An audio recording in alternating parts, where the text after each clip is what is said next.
पहाड़ों के बीच बसा था धौलपुर गांव। शाम के ठीक 7 बजने वाले थे। तभी गांव के हर कोने से एक अजीब सी घंटी की आवाज गूंज उठी। ये कोई साधारण आवाज नहीं थी, क्योंकि धौलपुर में जब ये घंटी बजती है, रात कभी सामान्य नहीं रहती, और जो उस आवाज को नजरअंदाज कर देता है, वह अगली सुबह किसी को दिखाई नहीं देता। सुनो, सब लोग सुनो, 7 बजने में अब ज्यादा वक्त नहीं है। जो जहां है वहीं से सीधे अपने घर चला जाए। ये कोई खेल नहीं है। खिड़की दरवाजे बंद करो और कोई भी बाहर मत रहना। 7 बजते ही जो बाहर मिला उसकी जिम्मेदारी कोई नहीं लेगा। उधर मुखिया अमर सिंह अपने आदमी को फोन लगाता है। चंदू, सुन रहा है ना? तूने सबको बता दिया है या नहीं? हाँ मुखिया जी, मैंने घंटी बजा दी है। ज्यादातर लोग अपने घरों में जा चुके हैं। बस 2-4 बच्चे हैं मुखिया जी, जो अभी रास्ते में हैं, अपने घरों की तरफ ही जा रहे हैं। ज्यादातर का क्या मतलब है? कोई बाहर तो नहीं रह गया? चंदू, तू जानता है ना 7 बजे के बाद इस गांव में क्या होता है? हाँ मुखिया जी, सब जानता हूं। तो फिर देर मत कर, फौरन उन बच्चों को घर भिजवा। 7 बजने से पहले एक भी इंसान बाहर नहीं दिखना चाहिए। समझ गया मुखिया जी, अभी भेजता हूं, अभी। बिटिया रोशनी, तुमने घर के बाहर हल्दी की लकीर बना दी है ना? हाँ पिताजी, मैंने बना दी है। और दरवाजे पर दिया भी जला दिया है? हाँ पिताजी, दिया भी जल रहा है। अच्छा, सारे पर्दे बंद कर दिए हैं ना? खिड़की कहीं से खुली नहीं रहनी चाहिए। जी पिताजी, अभी बंद कर देती हूँ। पिताजी, हम ये सब रोज क्यों करते हैं? हल्दी की लकीर, दिया, पर्दे, आखिर किससे बचने के लिए? बिटिया, ये सब हमारी सुरक्षा के लिए है। कुछ बातें समझाई नहीं जाती, बस निभाई जाती हैं। ठीक है पिताजी, मैं सब ध्यान रखूंगी। चाय की दुकान अब भी खुली थी। घंटी की आवाज वहां तक पहुंच चुकी थी। शंभू वहीं रुका रहा, बेपरवाह। एक कप चाय के लिए वह जिद पर अड़ा था। बुढ़िया जानती थी इस वक्त रुकना खतरा है। गांव लगभग खाली हो चुका था और खतरा उसी दुकान की तरफ बढ़ रहा था। अरे अम्मा, जरा एक कप चाय पिला दे। इतनी क्या जल्दी मचा रखी है? अरे बावले, भाग जा यहाँ से। 7 बजने वाले हैं। इस वक्त दुकान पर रुकना ठीक नहीं। अरे बुढ़िया, तू भी ना शांत रह। मैं इन सब बातों को नहीं मानता। मत मान, लेकिन याद कर, पिछले महीने हरिया कहाँ गया, जो 7 बजे के बाद घर से बाहर था। अपने बेटे का इलाज करवा कर लौट रहा था। मुझे नहीं पता हरिया कहाँ गया। शायद शहर में ही रुक गया होगा। मेरी बात मान, अभी घर जा, जल्दी जा यहाँ से। घर पहुँचते ही दरवाजे पर हल्दी की लकीर बना लेना और एक दिया जरूर जला देना। अरे बुढ़िया, तुम्हारा दिमाग खराब हो गया है क्या?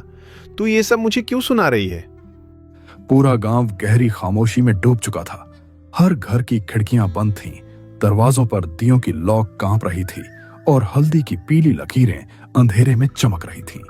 रोशनी अपने कमरे में थी। उसने सब कुछ वैसा ही किया था जैसा कहा गया था। फिर भी उसके मन में डर था। ये सब क्यों? किससे बचने के लिए? तभी खिड़की पर एक धीमी दस्तक हुई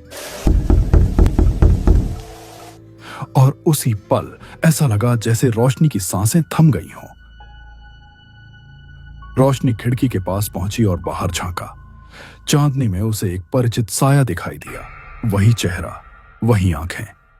तभी वह समझ गई, खटखटाने वाला कोई और नहीं, उसकी मां थी, जो महीनों पहले रहस्यमय तरीके से गायब हो चुकी थी।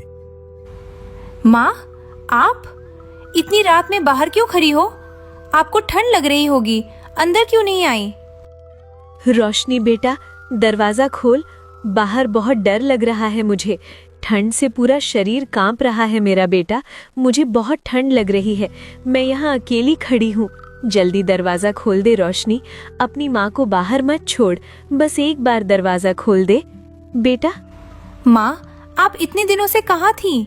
हम सब आपको ढूंढते रहे। पिताजी रोज आपकी बात करते थे। माँ, सच बताइए, आप चली कहाँ गई थीं? रोशनी दरवाजे की ओर बढ़ ही रही थी कि तभी उसे पापा की कही एक बात याद आ गई। एक ऐसी चेतावनी जिसे कभी नजरअंदाज नहीं किया जाना चाहिए। उसकी चाल धीमी पड़ गई और दिल की धड़कनें अचानक तेज हो गईं। सिर्फ एक हफ्ता ही तो हुआ था जब उन्होंने रोशनी को बहुत प्यार से समझाया था। हर शब्द में चिंता छुपी थी, जैसे उन्हें पहले से ही किसी अनहोनी का अंदेशा हो। रोशनी बेटा, ध्यान से सुन ले मेरी बात। 7 बजे के बाद कभी भी दरवाजा मत खोलना। लेकिन पिताजी, अगर बाहर कोई सच में मुसीबत में हुआ तो? उस वक्त बाहर कोई इंसान नहीं होता बिटिया। जो आवाज आए वो इंसानों की नहीं होती। और अगर दरवाजा खुलवाने वाली मेरी माँ ही हो तब भी नहीं रोशनी। नाम, चेहरा, आवाज ये सब धोखा हो सकते हैं। 7 बजे के बाद जो भी बाहर हो वो इंसान नहीं होता। तो फिर हमें क्या करना चाहिए पिताजी? चुप रहना, दरवाजा बंद रखना और सुबह होने का इंतजार करना, यही सबसे बड़ी समझदारी है। माँ, पिताजी ने मना किया है। इस वक्त दरवाजा खोलने से साफ मना किया है। मैं अभी दरवाजा नहीं खोल सकती। क्यों रोशनी बिटिया, क्या हुआ है? क्या तुझे अपनी माँ पर भरोसा नहीं है? नहीं माँ, ऐसी कोई बात नहीं है। आप पर भरोसा है, लेकिन आप मेरी बात समझिए। मैं अभी दरवाजा नहीं खोल सकती। समझो, अपनी माँ को बाहर छोड़कर तू मुझे समझने की बात कर रही है? माँ प्लीज, सुबह हो जाएगी तो मैं। सुबह? अगर तूने अभी दरवाजा नहीं खोला ना रोशनी, तो याद रखना ये दरवाजा हमेशा के लिए बंद हो जाएगा। फिर चाहे तू कितना भी पुकारे, मैं नहीं आऊंगी। अगर तूने दरवाजा नहीं खोला रोशनी, तो तुम्हें इसका भारी नुकसान उठाना पड़ेगा। रोशनी के भीतर डर उमड़ पड़ा। उसने झट से पर्दे बंद किए और बिना पलटे अपने पापा के कमरे की ओर दौड़ पड़ी। पीछे कहीं से एक ठंडी सी आहट आई और उसके कदम और तेज हो गए। सूरज निकल चुका था।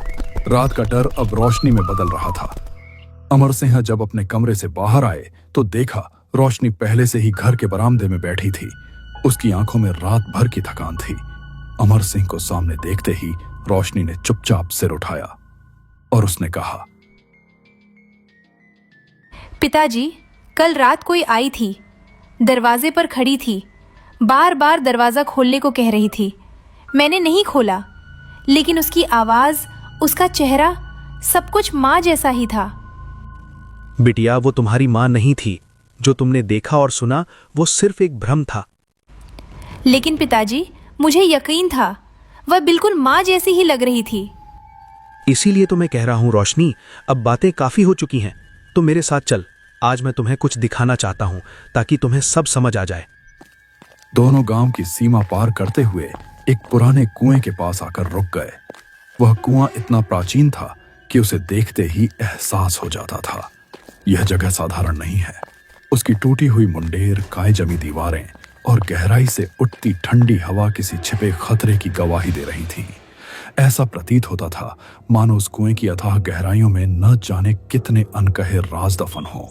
इतनी गहराई की किसी इंसान की नजर वहां तक पहुंचना लगभग असंभव था। बस उसमें झांकने भर से ही दिल में एक अनजाना डर और रहस्यमयी सिहरन जाग उठती थी। ऐसा लगता था जैसे वह कुआं सिर्फ पानी नहीं समेटे हुए है, बल्कि अपने भीतर कोई भयानक सच छुपाए बैठा है। एक ऐसा सच जिसे देख लेने के बाद शायद कोई इंसान पहले जैसा न रह सके। पिताजी, ये कुआं इतना डरावना क्यों लग रहा है? रोशनी बेटा, आज जो कुछ भी इस गांव में हो रहा है ना, उसकी जड़ यही कुआं है। कैसे पिताजी? 50 साल पहले यहां एक आदमी रहता था, बिरजू। वो जमींदार के यहां मजदूरी करता था। एक दिन उसने जमींदार की गलत बात मानने से मना कर दिया। फिर क्या हुआ? गुस्से में जमींदार ने पूरे गांव से उसका पानी बंद करवा दिया। डर के मारे किसी ने उसकी मदद नहीं की। बिरजू भूख और प्यास से तड़पता रहा और एक दिन मर गया। और गांव वालों ने कुछ नहीं किया? वो और उसका बच्चा जिंदा थे। बच्चे की तबीयत बिगड़ गई। उस औरत ने पूरे गांव से मदद मांगी, लेकिन किसी ने एक रोटी तक नहीं दी। हे भगवान! और उसकी पत्नी? तो बच्चा भी? हाँ बेटा, बच्चा भी मर गया। फिर उस औरत ने क्या किया पिताजी? दर्द और गुस्से में उसने पूरे गांव को श्राप दे दिया। और अपने बच्चे के साथ इसी कुएं में कूद गई।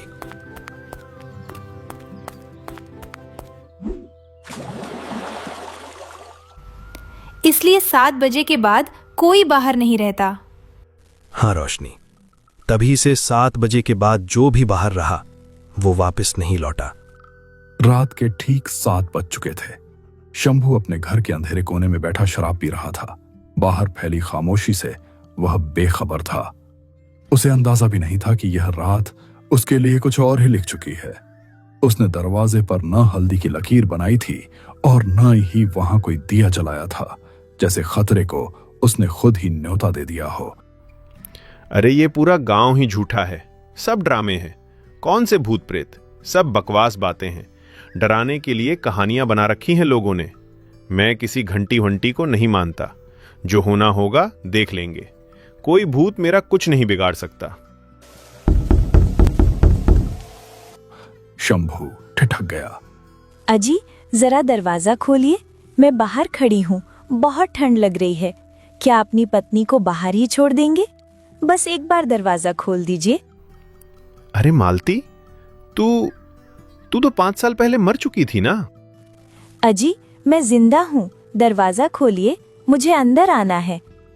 यह आवाज किसी और की नहीं थी, बल्कि उसकी पत्नी की थी, जो 5 साल पहले मर चुकी थी।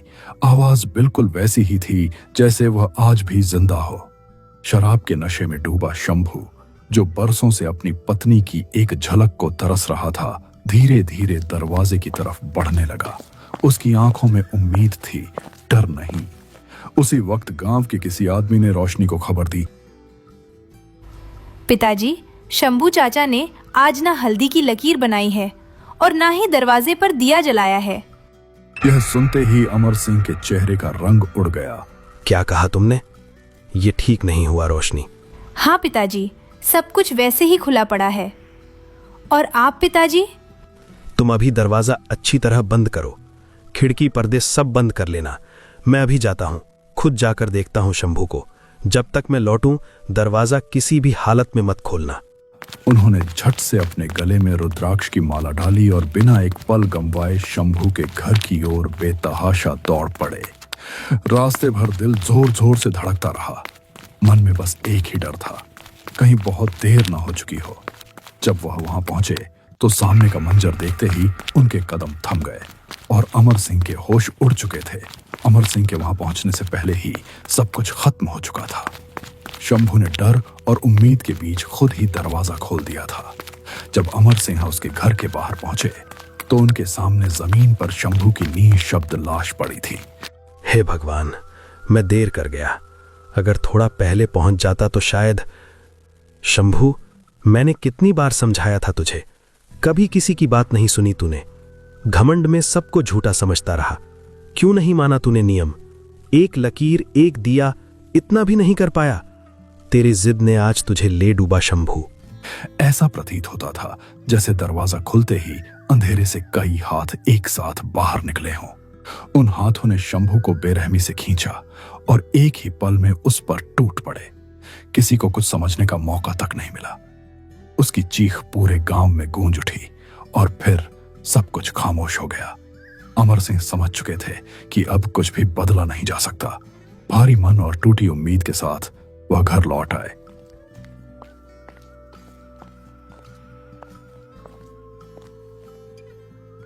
पिताजी, क्या हुआ? शंभू चाचा ठीक तो है ना? कुछ देर सोचने के बाद उन्होंने रोशनी की ओर देखा और गंभीर स्वर में उससे कहा, रोशनी बेटा, अभी इन बातों में मत पड़ो। रात बहुत हो गई है, तुम अब जाकर सो जाओ, सुबह बात करेंगे। मैं भी थोड़ा आराम कर लेता हूं। रोशनी कुछ पूछने ही वाली थी कि अमर सिंह बिना कुछ कहे अपने कमरे में चले गए। वह समझ गई कि अब सवालों का कोई जवाब नहीं मिलेगा। थकी और डरी हुई रोशनी भी चुपचाप अपने कमरे में चली गई और कब नींद आ गई उसे पता ही नहीं चला।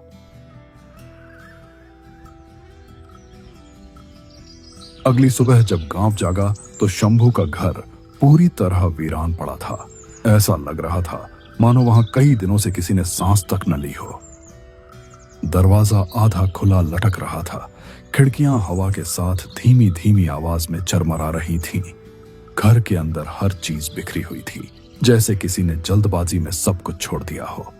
लेकिन सबसे डरावनी बात यह थी कि अब शंभू की मौत भी रहस्यमयी बन चुकी थी, बिल्कुल वैसे ही जैसे गांव के दूसरे लोग एक एक करके रहस्यमयी ढंग से गायब हो चुके थे। वे लोग जैसे जमीन में समा गए हों या हवा में घुल गए हों। किसी ने कुछ देखा नहीं और किसी को आज तक यह पता नहीं चल सका कि आखिर उन सब के साथ हुआ क्या था। रोशनी बेटा, अब हमें वही करना पड़ेगा जो मैं कभी करना नहीं चाहता था। पिताजी, आप क्या कह रहे हैं? मुझे उस कुएं में उतरना पड़ेगा, चाहे कितना भी खतरा हो, चाहे कितना भी अंधेरा क्यों ना हो। लेकिन पिताजी, वह जगह बहुत डरावनी है। अगर शंभू की आत्मा वहां फंसी हुई है तो उसे मुक्त करना हमारा फर्ज है। पिताजी, मुझे बहुत डर लग रहा है, आप संभल कर जाना। बेटा, डर से भागेंगे तो ये श्राप कभी खत्म नहीं होगा। अब पीछे हटने का समय नहीं है। उसी रात गांव के बाहर स्थित उस पुराने रहस्यमयी कुएं के पास अमर सिंह, रोशनी और कुछ चुने हुए गांव वाले आकर खड़े हो गए। घड़ी में शाम के ठीक 6:50 हो रहे थे। आसमान पूरी तरह काले बादलों से ढका हुआ था, जैसे रोशनी को भी वहां पहुंचने से रोक दिया गया हो। हल्की हल्की हवा चल रही थी, जो आसपास खड़े पेड़ों की पत्तियों को इस तरह हिला रही थी मानो कोई अदृश्य शक्ति उन्हें छूकर अपनी मौजूदगी का एहसास करा रही हो। कुएं के चारों ओर घना अंधेरा पसरा हुआ था और पूरा माहौल एक अजीब डरावनी खामोशी ओढ़े खड़ा था। किसी के मुंह से एक शब्द तक नहीं निकल रहा था। सभी गांव वालों की नजरें एक साथ कुएं की अथाह गहराई पर टिकी हुई थीं, क्योंकि आज उस कुएं से जुड़ा कोई पुराना रहस्य सामने आने वाला था। ध्यान से सुनो, 7 बजने में ठीक 10 मिनट बाकी हैं। अगर इन 10 मिनटों में मैं ऊपर वापस नहीं आया तो बिना एक पल सोचे ये रस्सी काट देना। पिताजी, मैं भी आपके साथ चलूंगी। नहीं रोशनी, तुम यहीं रहोगी। लेकिन पिताजी, ये मेरा काम है बेटा, तुम्हें बाहर रहकर बस समय का ध्यान रखना है। पिताजी, संभल कर जाना। डरो मत रोशनी, जो करना है आज ही करना होगा।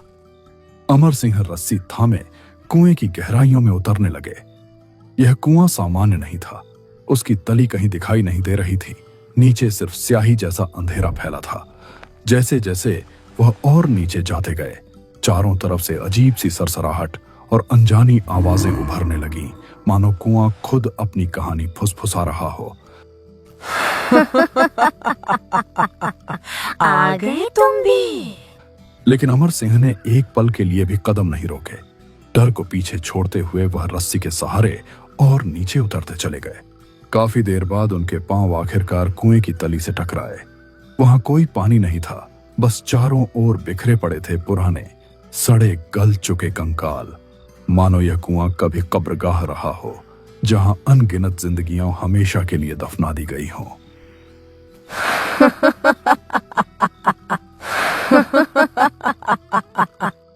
इतनी गहराई में आने की हिम्मत कैसे हुई?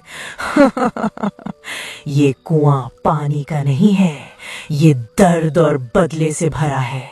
जो यहाँ उतरता है वो वापस नहीं जाता। अब तुम भी इस अंधेरे का हिस्सा बनोगे। बहन, तुम्हारे साथ जो हुआ वो माफी के काबिल भी नहीं है। गांव ने तुम्हें अकेला छोड़ दिया और उस जमींदार ने तुम्हारी जिंदगी छीन ली। जिन लोगों ने तुम्हारा साथ नहीं दिया, जो डर कर चुप रहे, वे भी इस श्राप की सजा भुगत चुके हैं। आज मैं किसी मुखिया की तरह नहीं, एक इंसान की तरह तुम्हारे सामने खड़ा हूं। हाथ जोड़कर माफी मांगता हूं बहन। माफी? इतने सालों बाद माफी का बोझ उठाकर यहाँ उतरे हो? इधर कुएं के बाहर गांव वाले बेचैनी से अमर सिंह का इंतजार कर रहे थे। घड़ी में समय 6:48 दिखा रहा था। हर बीतता पल डर को और गहरा करता जा रहा था। पिताजी, जल्दी कीजिए, अब सिर्फ 2 मिनट बचे हैं। लेकिन अंदर से कोई जवाब नहीं आया। मुखिया जी, जल्दी ऊपर आइए, समय खत्म होने वाला है। अगर शंभू की आत्मा यहाँ फंसी है, अगर और भी मासूम आत्माएं भटक रही हैं, तो उन्हें मुक्त कर दो। ये गांव अब सांस नहीं ले पा रहा। बच्चों की हंसी मर चुकी है, घरों में डर बस चुका है। जब मैं अपने बच्चे को गोद में लिए दर दर भटक रही थी, तब किसी ने मुझसे ये नहीं पूछा था कि मुझे क्या चाहिए। भूख से सूखते होंठ, कांपते हाथ और मेरी गोद में तड़पता मेरा बच्चा, उस वक्त ये गांव अंधा और बहरा बना रहा। जमींदार ने जुल्म किया, लेकिन गांव ने चुप रहकर उसका साथ दिया। कोई एक रोटी दे देता, कोई एक आवाज उठा देता, तो शायद आज ये कुआं लाशों से भरा ना होता। ये जो चीखें तुम सुनते हो ना अमर सिंह, ये बदले की नहीं है, ये उन मासूम आत्माओं की हैं जिन्हें जीते जी इंसान बनने का हक नहीं मिला। मैंने श्राप गुस्से में नहीं दिया था, मैंने श्राप अपने टूटे हुए दिल से दिया था। तुम्हारा दर्द हमने देर से समझा, लेकिन आज समझ चुके हैं। अब इस श्राप को यहीं रोक दो। हर रात 7 बजे जो डर उतरता है इस गांव पर, वो मेरा बदला नहीं, वो मेरी याद है। लेकिन आज पहली बार कोई इंसान मेरे दर्द को सुनने मेरे अंधेरे तक आया है। अगर तुम सच कह रहे हो, अगर ये गांव अपने गुनाह मानने को तैयार है, तो शायद अब ये अंधेरा यहीं थम सकता है। घड़ी की सुई खिसक कर 6:59 पर पहुंच चुकी थी। खामोशी अब डर बन चुकी थी। हे भगवान, मेरे पिताजी को सुरक्षित बाहर निकाल लेना। पिताजी, अब सिर्फ 1 ही मिनट बचा है, कृपया जल्दी ऊपर आ जाइए। पिताजी! तभी अचानक रस्सी में तेज हलचल महसूस हुई और उसी पल घड़ी ने ठीक 7 बजने का ऐलान किया। घंटी की आवाज गूंज उठी जैसे किसी अनहोनी की शुरुआत हो चुकी हो। अमर सिंह ठीक समय पर ऊपर लौटा है। उस रात के बाद से गांव में सब कुछ बदल चुका था। 7 बजने के बाद अब गांव में कोई आवाज नहीं गूंजती थी, न किसी दरवाजे पर दस्तक होती, न ही घंटियों की रहस्यमयी ध्वनि सुनाई देती। लोगों को एहसास हो गया था श्राप टूट चुका है। लेकिन एक रात रोशनी अपनी खिड़की से बाहर झांक रही थी। तभी उसकी नजर दूर खड़ी एक औरत पर पड़ी। वह औरत खामोशी से वहीं खड़ी थी और मुस्कुरा रही थी। रोशनी पहचान गई, वही औरत जिसने कभी इस गांव को श्राप दिया था। मगर इस बार उसका रूप डरावना नहीं था। उसके चेहरे पर शांति थी, जैसे उसका काम पूरा हो चुका हो। उसने रोशनी की ओर देखा और हल्के से मुस्कुराई। रोशनी ने भी अनजाने में मुस्कुराकर जवाब दिया और अगले ही पल वह औरत धीरे धीरे अंधेरे में विलीन हो गई, मानो कभी वहां थी ही नहीं। कुछ कहानियां हो यहीं खत्म हो जाती हैं, लेकिन कुछ सवाल हमेशा जिंदा रह जाते हैं। क्या शंभू सच में कभी वापस आया? क्या रोशनी अपनी मां को फिर कभी देख पाई? इन सवालों के जवाब शायद कभी न मिले, पर एक सच्चाई तय है, कभी कभी हमारे किए गए गुनाहों की कीमत हमें नहीं, हमारी आने वाली पीढ़ियों को चुकानी पड़ती है।